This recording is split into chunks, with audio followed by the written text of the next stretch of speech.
Daredevil pilots flying supercharged planes. It's the experience of a lifetime for aviation fans as thunderous roars tear through the dry desert air. But when the Galloping Ghost leaves formation, excitement becomes panic in an instant. Oh my God! In just 9 seconds, it becomes the deadliest airshow disaster in modern U.S. history. Was it the aircraft? Were there any warning signs? Or was the horror that unfolded unavoidable? The answers to those questions would change racing forever.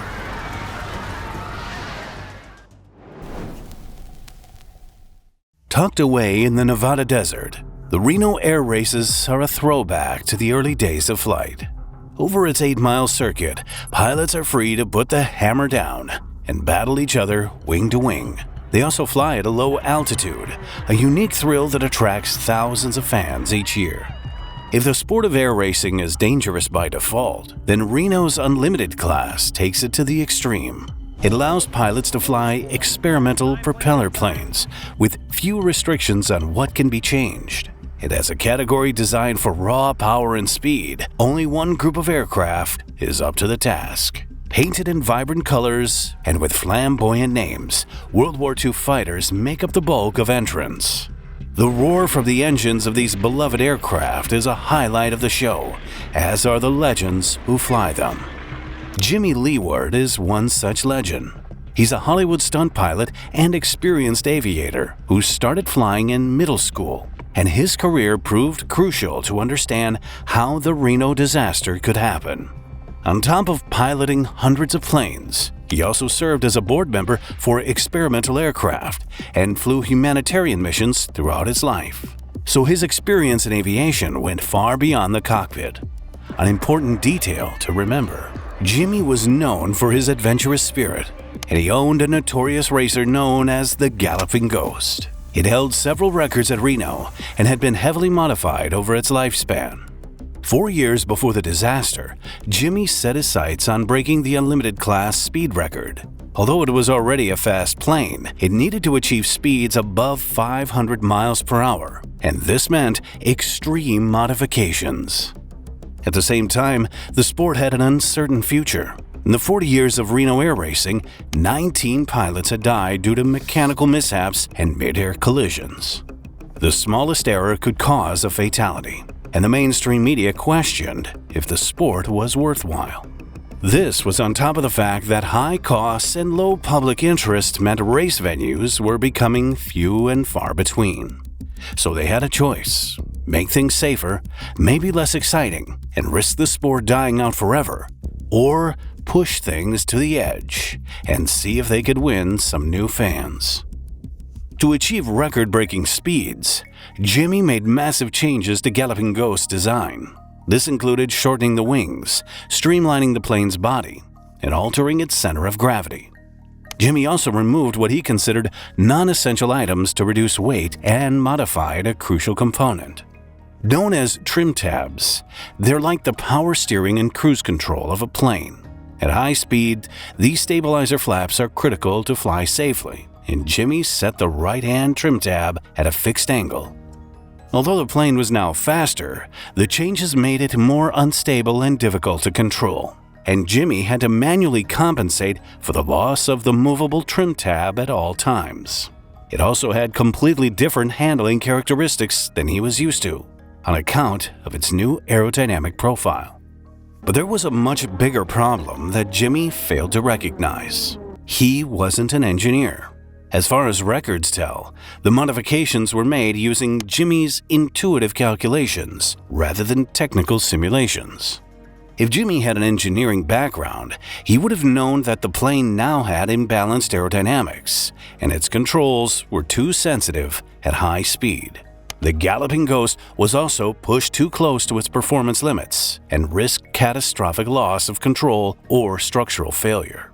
As if to make a bad situation worse, Jimmy then tuned the engine to produce an extreme output, which required a new cooling system. This further altered the plane's balance and significantly increased stress on the plane's airframe. When the work was completed, experts reckoned the Galloping Ghost was the most modified P-51 Mustang in the world. If either the FAA or engineers assessed the plane, the issues in its design would have been noticed. However, neither of these things happened because Jimmy didn't get the plane inspected, nor were any of the modifications documented. Jimmy's modifications weren't the only problem. There was also the comedy of errors that allowed him to fly his dangerous plane in the first place. When Jimmy entered the Galloping Ghost in the 2009 Reno Air Races, he told organizers it had major structural changes. But because the plane didn't compete, no one inspected it. When Jimmy tried to race again in 2010, there was a misunderstanding with his application. He only mentioned the plane had a new cooling system, thinking they knew about the major modifications from the previous year.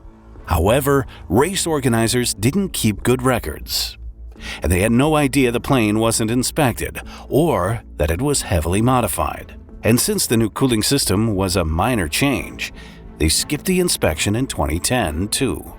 The second error happened because when Jimmy missed the qualifiers, he shouldn't have been allowed to fly.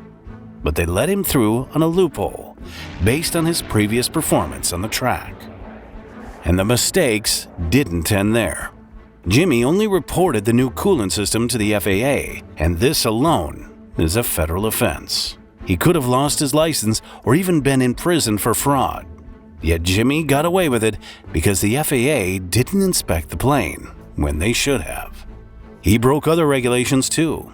According to his airworthiness certificate, Jimmy was supposed to keep Galloping Ghost in Florida. Instead, Jimmy ignored the instruction and moved it to 2 states, conducting illegal flight tests in a third. And even these attempts to test the plane should have landed Jimmy in more trouble. From his flight log, Jimmy completed less than half the required hours to ensure the safety of the plane. And none of these tests were done at race speeds. Yet he told race organizers he'd completed far more hours in his entry forms to competitions. In a final showing of negligence, he was able to submit a younger age on his entry forms, a basic error that wasn't picked up by organizers, and showed how unreliable the approach to detail was, all round. So here we have an experimental aircraft pushed to the boundaries of its performance, and an engineer hadn't so much as glanced at the plane. How could anything possibly go wrong? Fortunately, in that year at least, nothing did go wrong. Strong winds stopped the races early, so the plane didn't have a chance to fly. Jimmy was naturally disappointed, thinking bad weather robbed him of the speed record. In reality, it merely delayed the consequences of his recklessness until the following year. When the Reno Championship started in September of 2011, it was Jimmy's third attempt to race the Galloping Ghost. Despite his confidence in the modifications, he couldn't shake the nerves about encountering more mechanical problems. To his relief, the plane was in explosive form, and Jimmy treated fans to one of the fastest average qualifying speeds. He even exceeded 500 miles per hour, which made him odds-on favorite to beat the speed record and the spotlight of that year's show. But as he participated in more race sessions, problems began to surface. Although the Ghost was always one of the fastest planes, it now had handling issues that worsened at high speed. Jimmy noticed the trim tabs or stabilizer flaps on its tail had too much free play, so he asked his mechanic to inspect the aircraft. They only checked one of the tabs and tightened loose screws without investigating the cause. Jimmy was ignorant of the risks and looked forward to breaking the speed record in the following days. After a strong performance, Jimmy makes it to the Gold Heat on 16 September 2011. Thousands of spectators line the grandstand next to the track, wondering who will qualify for the final race later in the day. In a flurry of smoke and spitting flame, the Unlimited class start their engines. As they climb into the dull and cloudy sky, Jimmy heads to the back of the field. To the delight of crowds, he plans to unleash superior speed and overtake competitors. Halfway through the race, Jimmy is third and fighting for position with a plane called Voodoo. Data shows he reached speeds up to 512 miles per hour in the race, the fastest the plane's flown. But the extreme stress takes a toll on the aircraft's frame. And as Jimmy rounds corners in pursuit of the lead, the screws they tightened earlier are close to the breaking point, putting stress on the plane's structure. Pictures show large warps and contortions in the plane's body, and a section of skin separates from the windscreen. The plane is on the cusp of a mid-air disintegration, and neither Jimmy nor his ground crew has any idea. As Jimmy rounds the 8th pylon, he lines up to pass Voodoo on the home straight. When he crosses into its aerodynamic wake, fans hear a strange gurgling noise from above. The poorly planned modifications have finally met their match. In the turbulent air of the other plane, Galloping Ghost rolls sharply to the left. Jimmy tries desperately to control the movement, but nothing he does makes a difference. With screws that barely hold it in place, the left-hand trim tab vibrates violently. In less than a second, the tab breaks off from its control mechanisms, causing it to rotate far beyond its normal limits. This sends the Galloping Ghost into a steep climb, and Jimmy experiences 17 Gs, nearly twice as severe as a fighter pilot. The change of direction is so violent that Jimmy loses consciousness, and the loose trim tab breaks off shortly after.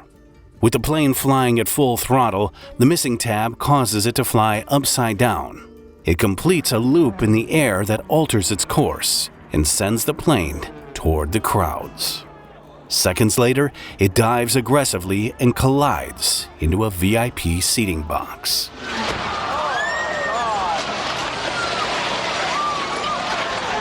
What started as a record-breaking race became a national tragedy.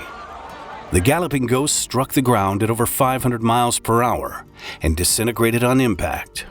Jimmy was killed instantly, ripped apart by what was left of the plane, while its propellers, still turning, sliced through any crowd member who got in their way. The plane's destruction sent debris hurtling into the grandstands, striking nearby spectators. Others were hit by razor-sharp shards of metal, which left their families terrified at the sight of gaping wounds. While paramedics ran to aid the injured, red mist settled over the area. Eyewitnesses slowly realized the extent of the devastation unfolding in front of them. But as horrifying as the aftermath of the impact was, its brutality actually saved lives. Because Jimmy had crashed at such a steep angle, the ground absorbed most of the energy. The plane also didn't skid along the surface, which would have caused many more casualties. But it's a small consolation to families of the deceased and spectators who received life-changing injuries. Over 60 people were struck by debris, with some of the worst injuries requiring amputation. While emergency services tended to survivors, everyone else wondered why the plane lost control so quickly.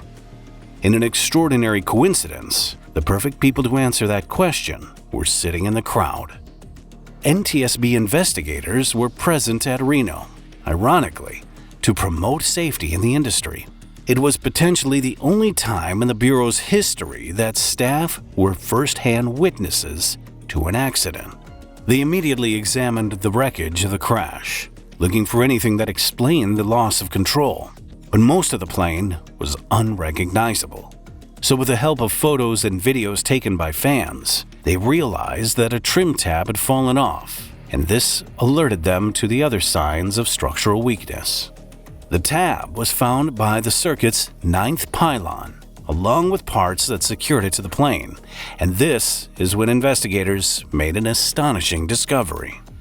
Jimmy spent thousands of dollars rebuilding and modifying the Galloping Ghost, but the lock nuts that held the trim tab in place couldn't grip screws at all. They were found with yellow paint on them, even though the plane was painted silver. After researching the plane's history, they realized the last time the plane raced in yellow was in 1985, so the lock nuts hadn't been changed in 26 years, well past their typical life cycle of a few years at most. It was a shocking revelation that typified Jimmy's work on the aircraft, and the more the investigators learned about the plane, the more questions were raised about its design. They quickly realized that none of the modifications were documented. But Jimmy's race mechanics had no clue what they did either, so investigators had to rely on comparing images of the plane with its original blueprints. After several weeks of studying, they finally had a good idea of what went wrong. Although the loss of the trim tab threw the plane out of control, it was only one of many factors that contributed to the crash.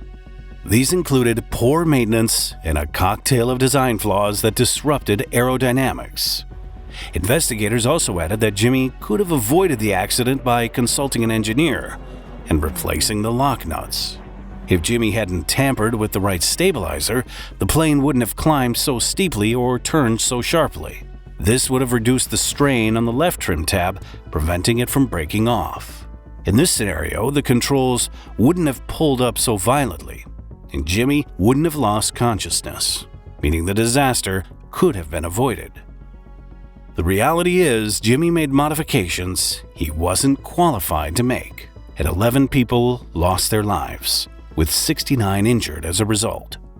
The news of another death at Reno raised questions about air racing safety. Some argued it shouldn't continue, but even the injured fans of Reno felt differently. Many eventually returned to watch air races, and in 2025, the championship found a new home in Roswell, New Mexico. After its investigation, the NTSB made several recommendations to prevent a future disaster. These included moving crowds away from the racetracks and mandatory pre-race inspections of unlimited class planes. They also noted the incident could have been much worse. A fuel truck was parked near the crash site, which could have exploded if it was struck by debris. In this scenario, the barriers around the VIP seating areas would have torn through the crowds, causing hundreds of injuries. The FAA clarified its rules about crowd separation. Race organizers have tighter rules before pilots can compete, and plane owners must submit documents proving their safety. The United States has one of the best safety track records in aviation. Fortunately, Reno is the last time fans were killed watching a race in the skies. Watch this episode next if you found this video interesting. Please add a like and leave a comment if you want to support the channel.